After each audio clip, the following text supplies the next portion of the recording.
श्री दुर्गा सप्तशती का दूसरा अध्याय हिंदी में। देवताओं के तेज से देवी का प्रादुर्भाव और महिषासुर की सेना का वध। विनियोग। ओम। मध्यम चरित्र के विष्णु ऋषि, महालक्ष्मी देवता, उषरिक छंद, शाकंभरी शक्ति, दुर्गा बीज, वायु तत्व और यजुर्वेद स्वरूप हैं। श्री महालक्ष्मी की प्रसन्नता के लिए मध्यम चरित्र के पाठ में इसका विनियोग है। ध्यान। मैं कमल के आसन पे बैठी हुई प्रसन्न मुख वाली महिषासुर मर्दनी भगवती महालक्ष्मी का भंजन करता हूँ, जो अपने हाथों में अक्षमाला, फरसा, गदा, बाण, वज्र, पद्य, धनुष, कुंडिका, दंड, शक्ति, खड्ग, ढाल, शंख, घंटा, मधुपात्र, शूल, पाश और चक्र धारण करती हैं। ऋषि कहते हैं, पूर्व काल में देवताओं और असुरों में पूरे 100 वर्षों तक घोर संग्राम युद्ध हुआ। उसमें असुरों का स्वामी महिषासुर था और देवताओं के नायक इंद्र थे। उस युद्ध में देवताओं की सेना महाबली असुरों से परास्त हो गई। संपूर्ण देवताओं को जीतकर महिषासुर इंद्र बन बैठा। तब पराजित देवता प्रजापति ब्रह्मा जी को आगे करके उस स्थान पे गए जहाँ भगवान शंकर और विष्णु विराजमान थे। देवताओं ने महिषासुर के पराक्रम तथा अपनी पराजय यथावत वृत्तांत उन दोनों देवेश्वरों से विस्तार पूर्वक कह सुनाया। वे बोले, भगवान महिषासुर सूर्य, इंद्र, अग्नि, वायु, चंद्रमा, यम, वरुण तथा अन्य देवताओं के भी अधिकार छीनकर स्वयं ही उसका अधिष्ठा बन गया है। उस दुरात्मा महिष ने समस्त देवताओं को स्वर्ग से निकाल दिया है। अब वे मनुष्यों की भांति पृथ्वी पर विचरते हैं। दैत्यों की यह सारी करतूत हमने आप लोगों से कह सुनाई है। अब आपकी शरण में आए हैं, उसके वध का कोई उपाय सोचिए। इस प्रकार देवताओं के वचन सुनकर भगवान विष्णु और शिव ने दैत्यों पर बड़ा क्रोध किया। उनकी भौहें तन गईं, मुंह टेढ़ा हो गया। तब अत्यंत कोप में भरे हुए चक्रपाणी श्री विष्णु के मुख से एक महान तेज प्रकट हुआ। इसी प्रकार ब्रह्मा, शंकर तथा इंद्र आदि अन्य देवताओं के शरीर से भी बड़ा भारी तेज निकला। वह सब मिलकर एक हो गया। महान तेज का वह पुंज एक प्रकाशमय पर्वत सा जान पड़ता था। देवताओं ने देखा, वहां उसकी ज्वालाएं संपूर्ण दिशाओं में व्याप्त हो रही थीं। संपूर्ण देवताओं के शरीर से प्रकट हुए उस तेज की कहीं तुलना नहीं थी। एकत्रित होने पर वह एक नारी के रूप में परिवर्तित हो गई और अपने प्रकाश से तीनों लोकों में व्याप्त जान पड़ा। भगवान शंकर का जो तेज था, उससे उस देवी का मुख प्रकट हुआ। यमराज के तेज से उसके सिर में बाल निकल आए। श्री विष्णु भगवान के तेज से उसकी भुजाएं उत्पन्न हुई। चंद्रमा के तेज से दोनों स्तनों का और इंद्र के तेज से महाभाग का प्रादुर्भाव हुआ। वरुण के तेज से जंघा और पिंडली तथा पृथ्वी के तेज से निस्तंभ भाग प्रकट हुआ। ब्रह्मा के तेज से दोनों चरण और सूर्य के तेज से उनकी उंगलियां हुई। वसुओं के तेज से हाथों की उंगलियां और कुबेर के तेज से नासिका प्रकट हुई। उस देवी के दांत प्रजापति के तेज से और तीनों नेत्र अग्नि के तेज से प्रकट हुए। उनकी भौहें संध्या के और कान वायु के तेज से उत्पन्न हुए थे। इसी प्रकार अन्य देवताओं के तेज से भी उस कल्याणमय देवी का आविर्भाव हुआ था।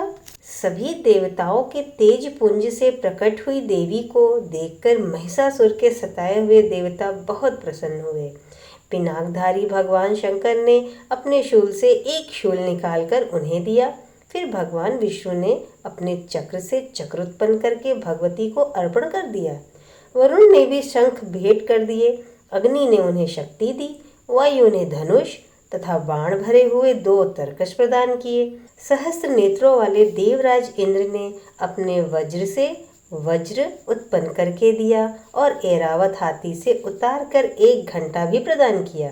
यमराज ने काल, दंड से दंड, वरुण ने पाश, प्रजापति ने स्फटिक काक्ष की माला तथा ब्रह्मा जी ने कमंडलू भेंट किया।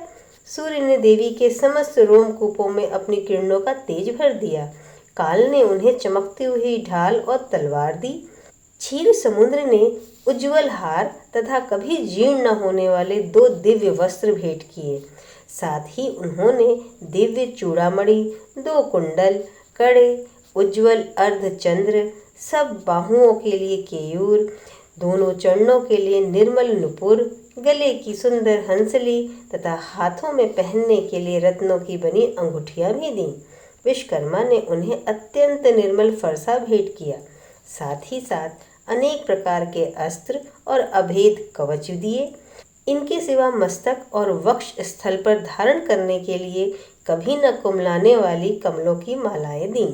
जलधि ने उन्हें सुंदर कमल का फूल भेंट दिया। हिमालय ने सवारी के लिए सिंह तथा भांति भांति के रत्न समर्पित किए। धन अध्यक्ष कुबेर ने मधु से भरा पान पात्र दिया तथा संपूर्ण नागों के राजा शेष ने, जो कि इस पृथ्वी को धारण करते हैं, उन्होंने बहुमूल मणियों से विभूषित नागहार भेंट दिया। इसी प्रकार अन्य देवताओं ने भी आभूषण और अस्त्र शस्त्र देकर देवी का सम्मान किया। तत्पश्चात उन्होंने बारंबार अट्ठास पूर्वक उच्च स्वर में गर्जना की। उनके भयंकर नाद से संपूर्ण आकाश गूंज उठा। देवी का वह अत्यंत उच्च स्वर से किया हुआ सिंहनाद कहीं समा न सका। आकाश उसके सामने लघु प्रतीत होने लगा। उससे बड़े जोर की प्रतिध्वनि हुई, जिससे संपूर्ण विश्व में हलचल मच गई और समुद्र कांप उठे, पृथ्वी डोलने लगी और समस्त पर्वत हिलने लगे। उस समय देवताओं ने अत्यंत प्रसन्नता के साथ सिंहवाहिनी भवानी से कहा, देवी तुम्हारी जय हो। साथ ही महर्षियों ने भक्ति भाव से विनय पूर्वक होकर उनका सत्वन किया। संपूर्ण त्रिलोकी को शोभग्रस्त देख दैत्यगण अपनी समस्त सेना को कवच आदि से सुसज्जित कर हाथों में हथियार ले सहसा उठकर खड़े हो गए। उस समय महिषासुर ने बड़े क्रोध में आकर कहा, आह, ये क्या हो रहा है। फिर वह संपूर्ण असुरों से घिरकर उस सिंहनाद की ओर लक्ष्य करके दौड़ा और आगे पहुंचकर उसने देवी को देखा, जो अपनी प्रभा से तीनों लोक को प्रकाशित कर रही थी। उनके चरणों के भार से पृथ्वी दबी जा रही थी।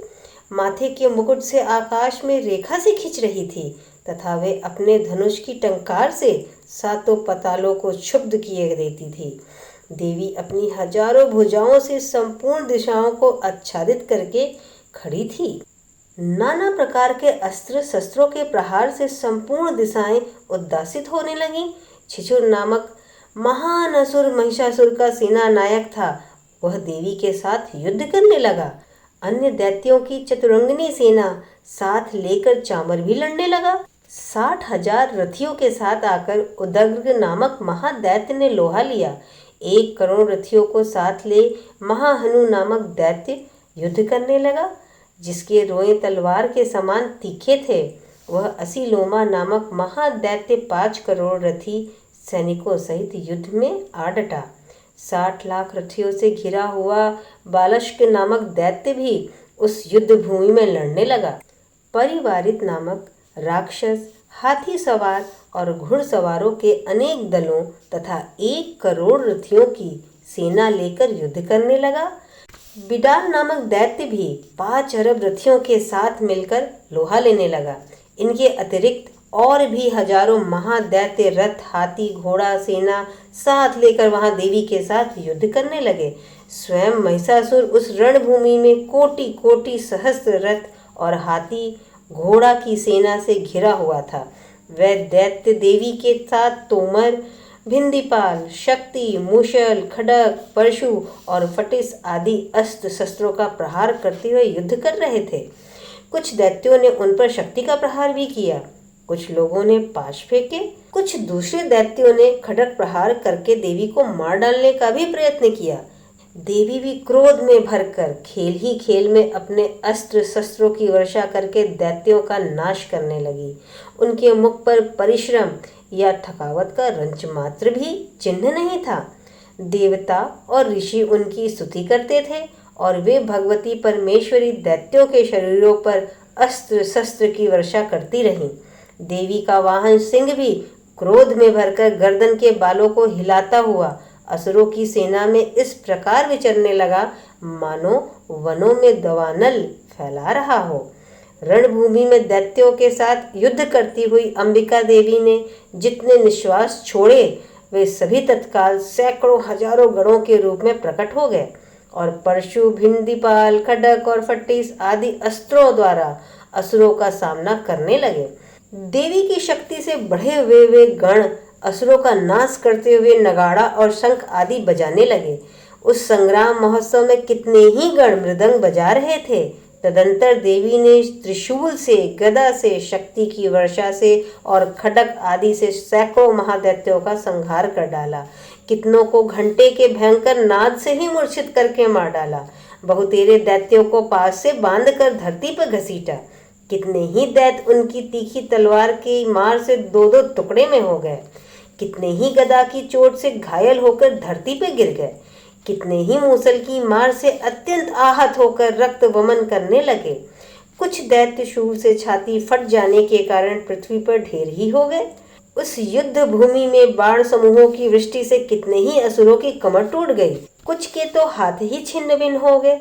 कितनों की गर्दनें कट गईं। कितने ही दैत्यों के मस्तक कट कट कर गिरने लगे। कुछ लोगों के शरीर मध्य भाग से ही विदीर्ण हो गए। कितने ही महादैत्य के जंघे कट जाने से पृथ्वी पर गिर पड़े। कितनों को ही देवी के एक बाह, एक पैर और एक नेत्र वाले दो टुकड़े में चीर डाला। कितने ही दैत्य मस्तक कट जाने पर भी गिरकर फिर उठ जाते और केवल धड़ के रूप में ही अच्छे अच्छे हथियार हाथ मिले देवी के साथ युद्ध करने लगते। दूसरे कवच युद्ध में बाजों की तरह लय पर नाचते थे। कितने ही बिना सिर के धड़ हाथों में खड्ग, शक्ति और वृष्टि लिए दौड़ते थे तथा दूसरे दूसरे महादैत्य ठहरो ठहरो यह कहते हुए देवी को युद्ध के लिए ललकारते थे। जहां वह घोर संग्राम हुआ था वहां की धरती देवी के गिराए हुए रथ, हाथी, घोड़े और असुरों की लाशों से ऐसी पट गई थी कि वहां चलना फिरना असंभव हो गया था। दैत्यों की सेना में हाथी, घोड़े और असुरों के शरीर से इतनी अधिक मात्रा में रक्तपात हुआ था कि थोड़ी ही देर में वहां खून की बड़ी बड़ी नदियां बहने लगीं। जगदम्बा ने असुरों की विशाल सेना को क्षण भर में नष्ट कर दिया, ठीक उसी तरह जैसे तृण और काठ के भारी ढेर को आग कुछ ही क्षणों में भस्म कर देता है। और वह सिंह भी गर्दन के बालों को हिला हिलाकर जोर जोर से गर्जना करता हुआ दैत्यों के शरीर से मानो उनके प्राण चूस लेता था। वहां देवी के गणों ने भी उन महादैत्यों के साथ ऐसा युद्ध किया जिससे आकाश में खड़े हुए देवतागण उन पर बहुत संतुष्ट हुए और फूल बरसाने लगे। इस प्रकार श्री दुर्गा सप्तशती का दूसरा अध्याय संपूर्ण होता है। कल्याणमस्तु को सब्सक्राइब करें, मित्रों के साथ शेयर करें, लाइक का बटन दबाएं। धन्यवाद।